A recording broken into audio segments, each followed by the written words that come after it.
स्वागत है आप सभी का एक बार फिर से आपके अपने YouTube चैनल कॉम्पिटिटिव फंडा पर। तो दोस्तों आज की इस वीडियो में हम बात करने वाले हैं UP triple SC forest guard के प्रीवियस ईयर के क्वेश्चन पेपर के बारे में। दोस्तों ये जो पेपर है वो प्रीवियस ईयर का क्वेश्चन पेपर है जो 2016 में वन रक्षक की भर्ती आई थी और जिसका एग्ज़ाम 2018 के दिसंबर में हुआ था। तो वो ये पेपर है और इसका जो सेकंड पेपर था वो मैंने ऑलरेडी बनाया हुआ है और उसका जो वीडियो का लिंक है आपको इस वीडियो के डिस्क्रिप्शन में जाके मिल जाएगा, वहाँ से उस वीडियो को आप ज़रूर देख लीजिएगा। और ये दूसरा पेपर है जिसके बारे में हम इस वीडियो में डिस्कशन करने वाले हैं। बाकी जो इसके जीके के सेक्शन होंगे उनके लिए मैं जल्दी वीडियो बना दूंगा, तो आप हमारे चैनल पर भी जुड़े रहिए और इसलिए चैनल को सब्सक्राइब करना बिल्कुल ना भूलें और बेल आइकन को प्रेस कर लें जिससे आने वाली हमारी सारी वीडियोस की आपको नोटिफिकेशन मिल जाए। दोस्तों इससे पहले मैंने वन रक्षक से संबंधित यूपी जी के महत्वपूर्ण जो सामान्य ज्ञान के प्रश्न हैं उन पर भी बहुत सारी वीडियोस बनाई हुई हैं, जिनके लिए मैंने एक प्लेलिस्ट बना रखा है और उसका लिंक भी आपको हमारे वीडियो को डिस्क्रिप्शन में मिल जाएगा या फिर वीडियो के एंड में एंड स्क्रीन पर भी आप उसको देख सकते हैं। तो उन वीडियोस को आप ज़रूर देख लीजिए और इनके ज़रिए आप आगे तैयारी कीजिए क्योंकि एग्ज़ाम बहुत नज़दीक है। और बारे में मैंने आपको अपनी पिछली वीडियो में बताया था कि कितनी कट ऑफ रह सकती है, तो उस अनुमान से आपको जो है अच्छे से तैयारी करनी पड़ेगी और तैयारी के लिए आपको पहले प्रीवियस ईयर के क्वेश्चन पेपर को देखना होगा कि किस लेवल के क्वेश्चन एग्ज़ाम में पूछे गए थे। तो ये क्वेश्चन पेपर मैं इसीलिए करा रहा हूँ कि आप इनके क्वेश्चंस को देख लें और इससे आपको आइडिया लग जाएगी किस तरह के क्वेश्चंस एग्जाम में पूछे गए थे और उसी के लेवल की मैं आगे और वीडियोस बनाऊंगा जिसमें उसी टाइप के क्वेश्चंस को रखते हुए वीडियोस बनाऊंगा। तो दोस्तों अगर आपको हमारे ये वीडियोस पसंद आ रहे हो तो प्लीज़ वीडियो को लाइक ज़रूर करिए, इससे मुझे मोटिवेशन मिलता है ताकि मैं और आपके लिए वीडियोस बना सकूं। और आप प्लीज़ कमेंट करके हमें ज़रूर अपनी राय बताइए कि आपको हमारे ये वीडियोस कैसे लग रहे हैं और आप आगे भी किस टॉपिक पर हमसे वीडियोस चाहते हैं। तो दोस्तों चलिए वीडियो को स्टार्ट करते हैं और देख लेते हैं आज का पहला क्वेश्चन। तो दोस्तों ये हिंदी का सेक्शन है, इसमें पहला जो क्वेश्चन था वो पूछा गया था काकल्य के वर्ण कौन सा है। तो काकल्य जो था उसका कौन सा वर्ण होगा, तो इसमें ह वर्ण है, ठीक है, हा वर्ण होगा। इसके बाद अगला हम बात करें क्वेश्चन नंबर 2 था। मैं आपको बता दूं इसमें कुल 80 क्वेश्चन थे हिंदी के जो पूछे गए थे। ओवरऑल जो पेपर था वो 180 क्वेश्चन थे पेपर में उस समय और 20 नंबर का इंटरव्यू था। तो 180 में से हिंदी के जो प्रश्न थे वो 80 प्रश्न थे और इसी के बारे में मैं इस वीडियो में दिखाऊंगा आपको। तो क्वेश्चन नंबर 2 देख लीजिए, या का उच्चारण स्थान है। तो या का उच्चारण स्थान आप देखिए तालु, यानी ऑप्शन डी करेक्ट होगा। इसके बाद अगला देखिए उपसर्ग बताइए। तो उपसर्ग इसमें बताना है तो अत्यंद्र का उपसर्ग क्या होगा, तो अत्यंद्र का उपसर्ग जो होगा वो ऑप्शन ए यानी अति होगा। इसके बाद क्वेश्चन नंबर 4 अध्याहार का अर्थ है। अध्याहार का अर्थ आपको बताना है तो वो है वाक्य में कर्ता और कर्म का जुड़ जाना। अध्याहार का मतलब होता है वाक्य में कर्ता और कर्म का जुड़ जाना। ऑप्शन सी इसका करेक्ट आंसर था। इसके बाद क्वेश्चन नंबर 5 है एक ही विधेय हो जिसमें। तो देखिए एक ही विधेय हो जिसमें, तो इसका हो जाएगा ये एक सरल वाक्य है, ऑप्शन सी इसका करेक्ट आंसर है। इसके बाद अगला प्रश्न देख लेते हैं क्वेश्चन नंबर 6 जो पूछा गया था। इसमें पूछा गया था कौन सा स्त्रीलिंग शब्द है। तो स्त्रीलिंग शब्द की अगर हम बात करें तो छाछ जो वर्ड है वो स्त्रीलिंग शब्द है, बाकी तिल काढ़ा टिश्यू और जो है पुल्लिंग शब्द हैं। इसके बाद अगला प्रश्न है क्वेश्चन नंबर 7। इसमें पूछा गया कौन सा समुच्चय बोधक अपव्यय नहीं है। तो समुच्चय बोधक नहीं की बात की गई है, तो आजन्म जो है समुच्चय बोधक नहीं है। बाकी अगर हम बात करें अर्थात अतएव अथवा ये सारे समुच्चय बोधक अपव्यय हैं। नेक्स्ट क्वेश्चन है क्वेश्चन नंबर 8। इसमें पूछा गया कृताकृत का समास बताना है। कृताकृत का जो समास है दोस्तों वो है कर्मधारय समास। ऑप्शन सी इसका करेक्ट आंसर है, कृताकृत कर्मधारय समास। इसके बाद क्वेश्चन नंबर 9 की बात करें तद्भव शब्द हमको बताना है। तो तद्भव शब्द है वो है ढाई शब्द, हमारा तद्भव शब्द है, ऑप्शन सी इसका करेक्ट आंसर है। इसके बाद क्वेश्चन नंबर 10 की बात करें, इसमें दिया है स्त्री शब्द का विशेषण है। स्त्री शब्द की बात करें तो स्त्री शब्द का विशेषण है स्त्रैण, ठीक है, ऑप्शन डी इसका करेक्ट आंसर है। नेक्स्ट है ऋतु का अर्थ है। ऋतु का अर्थ आपको बताना है तो ऋतु का अर्थ होता है सत्य, ऑप्शन ए करेक्ट आंसर। इसके बाद नेक्स्ट है शोक करना के लिए मुहावरे हैं। तो शोक करना के लिए जो मुहावरे होंगे दोस्तों वो है सिर पीटना, यानी ऑप्शन सी सिर पीटना जो है उसका अर्थ होता है शोक करना। नेक्स्ट है भूर्जा का संधि विच्छेद हमको करना है, तो भूर्जा का जो संधि विच्छेद होता है वो भू प्लस ऊर्जा यानी ऊर्जा, ठीक है, तो इसका संधि विच्छेद हो जाएगा भूर्जा, ऑप्शन सी इसका करेक्ट आंसर हो जाएगा। इसके बाद 14 क्वेश्चन की बात करें तो 14 में पूछा गया है वचनामृत समस्त पद का विग्रह होता है, तो वचनामृत जो समस्त पद का जो विग्रह है वो वचन रूपी अमृत यानी वचनामृत, ठीक है, ऑप्शन डी इसका करेक्ट आंसर हो जाएगा। नेक्स्ट है क्वेश्चन नंबर 15, इसमें पूछा गया हींग लगे ना फिटकारी रंग में भी चोखा, लोकोक्ति का अर्थ आपको बताना था, तो इसमें ऑप्शन बी जो पूछा गया वो सॉरी इसका बी होगा, आंसर हो जाएगा बिना खर्च अच्छा काम करना, हींग लगे ना फिटकरी रंग भी चोखा, तो ठीक है इसका जो ऑप्शन था वो बिना खर्चे अच्छा काम होना, ठीक है। इसके बाद अगला क्वेश्चन है 16, जिसमें पूछा गया बिना पलक झपकाए के लिए कौन सा एक शब्द होगा, तो बिना पलक झपकाए को हम बोलते हैं निर्मेषेद, ठीक है, निर्मेष। अगला हो गया क्वेश्चन नंबर 17, इसमें पूछा गया अर्धविव्रत स्वर बताना है, अर्धविव्रत कौन से स्वर होते हैं, तो ये होते हैं ए, बड़ा ए जो हमारा है वो अर्धविव्रत स्वर है। प्रज्ञा चक्षु के लिए वाक्यांश आपको बताना है, प्रज्ञा चक्षु होता है बुद्धि जिसका नेत्र हो, ऑप्शन बी इसका करेक्ट आंसर है। इसके बाद क्वेश्चन नंबर 19 की बात करें तो इसमें कहा गया है गाय के पूंछ होते हैं, तो गाय के पूंछ होते हैं, ऑप्शन ए इसका करेक्ट आंसर हो जाएगा, शुद्ध वाक्य है। इसके बाद 20वें क्वेश्चन की बात करें वह आई तो मेरी चिट्ठी उसे दे देना, कौन सा काल है, इसमें काल के लिए आपको बताना है, तो इसमें है संभाव्य वर्तमान काल, क्योंकि यहाँ पर संभावना की बात हुई, जहाँ तो वर्ड ऐड हो जाता है वहाँ पर संभाव्य वर्तमान काल होता है।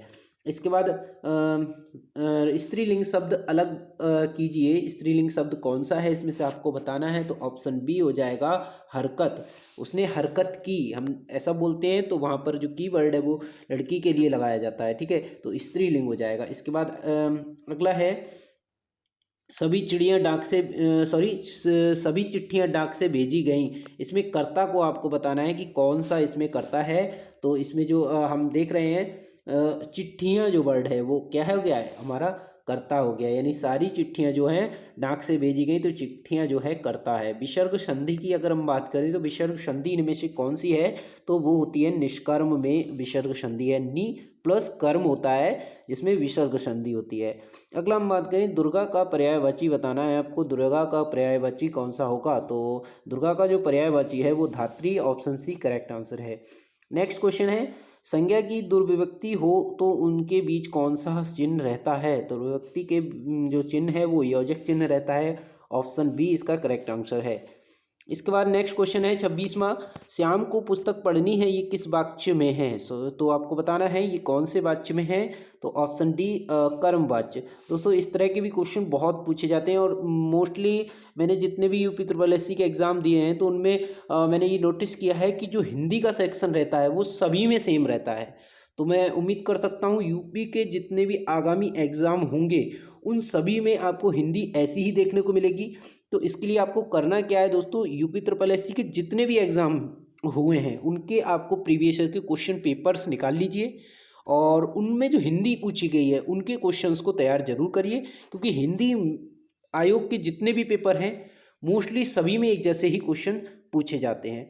तो बस आपको अगर आपके पास प्रीवियस ईयर के पेपर नहीं हैं तो आप हमारे टेलीग्राम चैनल को ज्वाइन कर लीजिए, वहाँ पर आपको मिल जाएंगे, वरना मैं इन पर भी वीडियोस बना दूंगा, तो इसलिए आप हमारे चैनल को भी सब्सक्राइब कर लीजिए। इसके बाद अगला 27वां क्वेश्चन की हम बात करें, कुछ गह फोड़ा ससुर वैद्य कहावत का अर्थ बताना है आपको, तो दोस्तों 27 का जो क्वेश्चन है उसका आंसर होगा ऑप्शन डी यानी धर्म संकट की स्थिति। अगला है अचूक विशेषण का साथ उपयुक्त संज्ञा बताना है आपको, तो उपयुक्त जो संज्ञा है वो है निशाना, ऑप्शन सी इसका करेक्ट आंसर है। क्रियार्थक संज्ञा सदा किस रूप में रहती है, तो क्रियार्थक संज्ञा जो है वो रहती है एक वचन पुल्लिंग में, यानी ऑप्शन बी। दुकाल में कैसा उपसर्ग है, दुकाल के बारे में बताना है, तो दुकाल में जो उपसर्ग है वो ऑप्शन सी यानी हिंदी। देशज शब्द छांटिए, देशज शब्द की बात करें तो देशज शब्द होता है डिबिया में, ऑप्शन बी इसका करेक्ट आंसर है। कौन सा व्यंजन संधि नहीं है, तो व्यंजन संधि की अगर हम बात करें तो वो है रसायन जो है व्यंजन संधि नहीं है। स्तुत्य का विलोम आपको बताना है, तो स्तुत्व का जो विलोम होगा वो होगा हे का स्तुत्व विलोम शब्द होता है। खगेश का पर्यायवाची कौन सा होगा? तो खगेश का पर्यायवाची है वो बेनते है। ऑप्शन सी इसका करेक्ट आंसर है। जिनकी ध्वनि केवल मुख से निकलती है वे हैं, तो ये कौन सा इसका आंसर होगा? तो इसका होगा निर्नुनासिक स्वर। ठीक है, निर्नुनासिक स्वर। ऑप्शन डी इसका करेक्ट आंसर है। इसके बाद नेक्स्ट 36 है। इसमें आप देखिएगा द्रग का वर्ण विक्षेपण आपको बताना है। द्रग का वर्ण विक्षेपण होगा द्र, फिर नीचे र लगा तो ऋ, और फिर ग, और गा के बाद अ छोटा, तो ये हो जाएगा ऑप्शन ए इसका करेक्ट आंसर हो जाएगा। इसके बाद नेक्स्ट है अशुद्ध शब्द आपको बताना है। तो अशुद्ध शब्द कौन सा है? तो अशुद्ध जो शब्द है ऑप्शन सी यानी संकट। इसके बाद 38 क्वेश्चन है। इसमें पूछा गया लश्कर में ऊंट बदनाम का अर्थ आपको बताना है। तो लश्कर में ऊंट बदनाम यानी दोष किसी का पर नाम किसी और का, यानी ऑप्शन डी इसका करेक्ट आंसर है। सही वर्तनी वाला शब्द बताना है। इसमें से कौन से शब्द हैं जो सही वर्तनी में है? यानी शुश्रूषा जो बी है वो सही वर्तनी है। बाकी ये सुहृद गलत लिखा हुआ है, स्पर्धा गलत है। इसमें स्पर्धा में ये सा बनेगा। उसके बाद इस तरह से आप देख रहे होंगे ससीम जो लिखा हुआ है उसमें भी स गलत बना हुआ है। तो जो सही शब्द है वो होगा शुश्रूषा, ऑप्शन बी। इसके बाद 40वां क्वेश्चन आप देख लीजिए, भविष्यत काल की क्रिया को बहुवचन बनाने में ए पर क्या होता है? तो आपको बताना है कि भविष्यत काल जो है उसकी क्रिया को आपको बहुवचन बनाने के लिए ए पर क्या लगाया जाता है? तो ए पर चंद बिंदु लगाया जाता है या अनुस्वर लगाया जाता है, ऑप्शन बी। अगला 41वां क्वेश्चन है, स्त्रीलिंग शब्द के बारे में आपको बताना है। कौन सा शब्द स्त्रीलिंग है? दोस्तों आप देख रहे होंगे बहुत सारे प्रश्न जो है स्त्रीलिंग और पुल्लिंग से संबंधित पूछे जा रहे हैं। बहुत सारे संधि विच्छेद समास और कारक जितने भी कर्ता क्रिया कर्म, ये सारे क्वेश्चंस जो हैं आपसे इस एग्ज़ाम में पूछे गए हैं। तो मैं उम्मीद करता हूँ आने वाला एग्ज़ाम भी आपको ऐसा ही देखने को मिलेगा।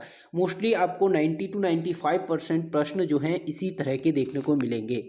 तो आप इसी तरह के प्रश्नों की तैयारी करिए, हमारे चैनल के साथ जुड़े रहिए। मैं भी इन पर संबंधित जो भी वीडियोज़ होंगी वो बनाऊंगा, उनको भी आप देखिए। और बाकी जो हमारे नोट्स होते हैं वो हमारे टेलीग्राम चैनल पर मैं अपलोड कर देता हूँ, वहाँ से आप डाउनलोड करके पढ़ते रहिए और अच्छे से अपनी तैयारी करते रहिए। तो चलिए क्वेश्चन है 41वां। इसमें पूछा गया स्त्रीलिंग शब्द है। तो स्त्रीलिंग शब्द की अगर हम बात करें तो स्त्रीलिंग शब्द है हमारा शनक, यानी वी जो है उसको सनक हो गई, तो हम इस तरह से बोलते हैं। तो हो गई यानी मतलब स्त्रीलिंग के लिए लगाते हैं। अगला हम 42वां क्वेश्चन देख लें, अयादी संधि है। अयादी संधि की बात करें तो अयादी संधि है नौक प्लस इक। ठीक है, ऑप्शन डी। इसके बाद अपव्ययी समास की बात करना है। तो देखिए समास का क्वेश्चन आ गया। समास में आपको क्या करना है? समास में पल और पल, ऑप्शन ए यानी पल और पल, ये अपव्ययी समास हो गया। विशेषण की बात करें तो विशेषण आपको बताना है। विशेषण क्या होते हैं? वो शब्द होते हैं जो क्रिया की विशेषता बताते हैं। तो क्रिया की विशेषता बताने वाले शब्द यानी क्षम्य जो हो गया वो विशेषण हो गया। बा का उपसर्ग किस में से है? तो बताना है जो शब्द दे रखे हैं आपके पास उन शब्दों में से कौन सा ऐसा शब्द है जिसका उपसर्ग वाह है। तो बा का उपसर्ग जो आपको बताना है बदौलत, यानी ब प्लस दौलत, यानी बदौलत में जो उपसर्ग होता है वो बा होता है। इसके बाद अगला क्वेश्चन है हमारे पास, विदेशज शब्द है। कौन सा विदेशज शब्द है आपको ये बताना है। तो विदेशी जो शब्द है वो चश्मा है, यानी ऑप्शन ए विदेशज शब्द है। बाकी जूता, जीव और वायु ये हमारे देशज शब्द हैं, यानी भारत के शब्द हैं। निम्नलिखित शब्दों में से तद्भव शब्द का को पहचान करना है आपका। तद्भव कौन से शब्द होंगे? तो तद्भव जो शब्द हैं वो बच्चा शब्द हमारा तद्भव है। बाकी जो तत्सम शब्द होते हैं वो मोस्टली जो होते हैं वो संस्कृत के शब्द होते हैं, और ज़्यादातर जो तद्भव होते हैं वो हिंदी से लिए जाते हैं। तो जैसे अगर हमारा बच्चा की हम बात करें तो हिंदी, और नासिक और ग्रीष्म और ये लक्ष्मी ये जो शब्द हैं वो संस्कृत के शब्द हैं, इसलिए ये जो है तत्सम होंगे। अगला चिर और चीर का अर्थ आपको बताना है। तो चिर और चीर में क्या अंतर होता है? तो चिर बोलते हैं चिरकाल से कोई चीज़ यानी पुराने समय से, और चीर होता है कपड़े को बोलते हैं। तो यानी ऑप्शन सी इसका करेक्ट आंसर है। इसके बाद 49वां क्वेश्चन है, प्राणदा के लिए अनेक शब्द बताने हैं आपको। तो प्राणदा के लिए जो अनेक शब्द हैं वो है जीवन देने वाली दवा। प्राणदा का मतलब होता है जीवन देने वाली दवा, यानी ऑप्शन बी। इसके बाद मिश्र सब वाक्य बताना है आपको। कौन सा मिश्र वाक्य है? तो मिश्र वाक्य है उसके पास जो कुछ था वह खो गया। जैसे कि आप देख रहे होंगे इस सेंटेंस में, उसके पास जो कुछ था वह खो गया, यानी इसमें क्या है, दो वाक्य मिले हुए हैं, दो वाक्यों का मिश्रण है, तो इसलिए ये वाक्य जो हो गया वो मिश्र वाक्य हो गया। इसके बाद 51वां क्वेश्चन है, सबसे चौड़ी बनाई गई सड़कें चौड़ी बनाई गई, इसमें चौड़ी क्या है आपको बताना है। तो देखिए चौड़ी क्या है, तो चौड़ी एक जो है वो पूरक वर्ड है, यानी ऑप्शन बी करेक्ट हो गया। इसके बाद वह को क्यों नहीं आया, इसलिए कि वह बीमार था, यहाँ कि से क्या बोध होता है। तो कि जो वर्ड है वो उससे क्या बोध होता है, ये कारण का बोध कराता है, कि वो बताता है कि वह बीमार था। वह क्यों नहीं आया, तो इसलिए कि वह बीमार था, तो यानी कि वर्ड जो है वो कारण को का बोध कराता है। मध्यकालीन भारतीय आर्य भाषा काल बताना है। तो मध्यकालीन जो आर्य भाषा काल है वो 500 ईसा पूर्व से लेके 1000 ईसा पूर्व तक है। इसके बाद अंतस्था और ऊष्म वर्ण कितने हैं। तो अंतस्था और ऊष्म वर्ण की बात करें तो ये थे दोस्तों वो 8 वर्ण हैं, ऑप्शन बी। इसके बाद अगर हम मानते हैं मतैक्य किस संधि का उदाहरण है, मतैक्य का संधि विच्छेद करना है और फिर बताना है आपको कि जो मतैक्य है वो किस संधि का उदाहरण है। तो ये मति प्लस ऐक्य यानी वृद्धि संधि होती है। ई प्लस जो ए बन जाता है वो वृद्धि संधि होती है। इसके बाद अगला हम बात करें व्हील का स्त्रीलिंग बताना। देखिए ये चौथा क्वेश्चन है इस सेट का, इसमें फिर से पूछा जा रहा है व्हील का स्त्रीलिंग आपको बताना है। तो स्त्रीलिंग जो है दोस्तों वो होगा व्हीलनी, यानी ऑप्शन बी। तो देखिए स्त्रीलिंग से संबंधित 4 क्वेश्चन पूछे जा चुके हैं इस सेट के अंदर। और अगला क्वेश्चन है 57वां, इसमें पूछा गया है धातु के अंत में जोड़े जाने वाले प्रत्यय कौन से होते हैं। तो जो प्रत्यय जो होते हैं जो अंत में जोड़े जाते हैं उसको कृत प्रत्यय बोलते हैं, ऑप्शन बी इसका करेक्ट आंसर। नेक्स्ट जयपुरी का स्थानीय नाम बताना है। तो जयपुरी जो है उसका स्थानीय नाम है वो है ढूढ़ाड़ी। ठीक है, ढूढ़ाड़ी जो है जयपुरी का स्थानीय नाम है। रा का विवरण बताना है। रा का विवरण, तो रा का विवरण है वत्सर्य लुंडित सघोष अल्प प्राण व्यंजन। ठीक है, ये वत्सर्य लुंडित और सघोष और अल्प प्राण व्यंजन है। इसके बाद अगला क्वेश्चन देख लेते हैं, उसने ये मुकदमा दायर किया कि अंग्रेजी में अनुवाद होगा। तो हमें बताना है कि उसने ये मुकदमा दायर किया, इसका अंग्रेजी बनाना है। दोस्तों इस तरह के क्वेश्चंस भी यूपी ट्रिपल एससी जो अपने एग्ज़ाम पेपर है उसके हिंदी सेक्शन में पूछता है। तो 1 या 2 इंग्लिश के क्वेश्चन भी आते हैं, मतलब ट्रांसलेट करने को एक तरह से, जैसे उसमें लिखा है उसने ये मुकदमा दायर किया, तो इसका आपको बताना है कि हिंदी में रूपांतरण क्या होगा। तो हिंदी में होगा ही फिल्ड अ शूट। ठीक है, उसने क्या करा, एक मुकदमा दायर किया, तो ही फिल्ड अ शूट। उसके बाद अगली बात करें 61, इसमें पूछा गया ग्रामीण लोग यहाँ अधिकतर निरक्षर हैं, तो इसको भी अंग्रेजी में बनाना है। तो इसका अंग्रेजी रूपांतरण होगा दोस्तों वो होगा the villager here are mostly illiterate, यानी जो ग्रामीण हैं वो यहाँ पर क्या है, निरक्षर हैं, तो ये हो जाएगा the villager here are mostly illiterate.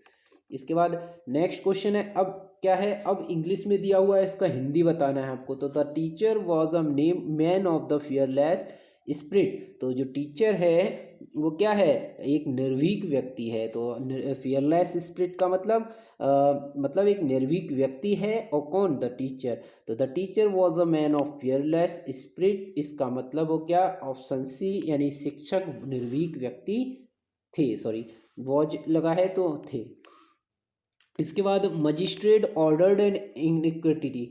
ठीक है, तो आपको बताना है मजिस्ट्रेट ऑर्डर्ड एंड इनइक्विटी, तो इसके बारे में आपका इसका जो हिंदी रूपांतरण होगा वो आपको बताना है। तो हिंदी रूपांतरण होगा, तो जो मजिस्ट्रेट है उसने क्या किया है, उसने जांच के लिए आदेश दे दिया है, ऑप्शन बी, यानी मजिस्ट्रेट ऑर्डर्ड एंड इनइक्विटी। इसके बाद नेक्स्ट क्वेश्चन है लेखक को क्या बोध हुआ। तो दोस्तों ये 2 क्वेश्चंस हैं, इनमें थोड़ा सा कन्फ्यूजन है, क्योंकि इसमें ऐसा लग रहा है कि इनका कहीं ना कहीं पैराग्राफ होना चाहिए था, लेकिन इसका यहाँ पर थोड़ा सा डाउट है। तो चलिए देख लेते हैं। 64 जो क्वेश्चन था इसमें पूछा गया लेखक को क्या बोध हुआ। तो इसमें हम जो आंसर है इसका वो ऑप्शन ए है, यानी ज्ञान की तीव्र इच्छा। तो यहाँ पर मुझे लगता है कहीं ना कहीं इसमें मिसप्रिंट हुआ है, इनको कहीं ना कहीं पैराग्राफ देना चाहिए था। ये पैराग्राफ से रिलेटेड क्वेश्चन है, क्योंकि ऐसे हम कैसे बता सकते हैं कि लेखक को क्या ज़रूरत थी, तो इसमें कोई पैराग्राफ होना चाहिए ना। तो जो SE 65 है इसमें भी नहीं समझ में आ रहा है लेखक की क्या ज़रूरत थी। तो यहाँ पर जो सही आंसर दिया है वो है ज़िंदगी की तब्दीली, लेकिन इसका पैराग्राफ दिया होना चाहिए था। इसके बाद अगला है राख होने की बात क्या है। तो राख होने की बात क्या है, तो इसका जो राइट आंसर है वो है मुक्त हृदय दान करना, यानी राख होना। ठीक है, अगला है मेरी इच्छा है। तो मेरी इच्छा क्या है और उसको सेंटेंस को पूरा करना है। तो दल दल को पार कर जाना, दल दल को पार कर जाना मेरी इच्छा है, ये इसका करेक्ट आंसर होगा। अगला है निम्नलिखित में से सकर्मक क्रिया छांटनी है। सकर्मक क्रिया छांटनी है आपको, तो सकर्मक क्रिया कौन सी होती है?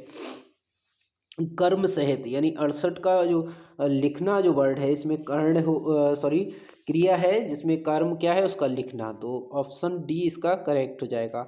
कौन सा शब्द अंधकार का पर्यायवाची है? तो अंधकार का पर्यायवाची की बात करें तो अमावस्या अंधकार का पर्यायवाची है।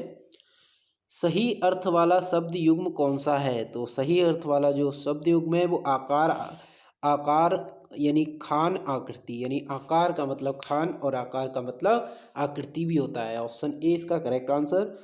इसके बाद 71वां क्वेश्चन है, जो कम खर्च करता है इस वाक्यांश के लिए शब्द बताना है। तो कौन सा होगा? वो होगा दोस्तों मितव्ययी, यानी जो क्या है, जो कम खर्चा करता है मितव्ययी। शुद्ध शब्द कौन सा है? शुद्ध शब्द की अगर हम बात करें तो शुद्ध शब्द है निर्भर, यानी ऑप्शन डी। अगला 73वां क्वेश्चन है, इसमें पूछा गया निम्नलिखित में से कौन सा कारक वाला वाक्य है। तो इसमें जो आप देख रहे हैं पहला ही ऑप्शन है मोहन को जाना है, तो ये कारक वाला सब वाक्य है, ऑप्शन ए। निम्नलिखित में से पुल्लिंग शब्द बताना है। तो देखिए अब तक स्त्रीलिंग के क्वेश्चन थे, अब इसमें आपसे पूछा गया पुल्लिंग शब्द बताना है।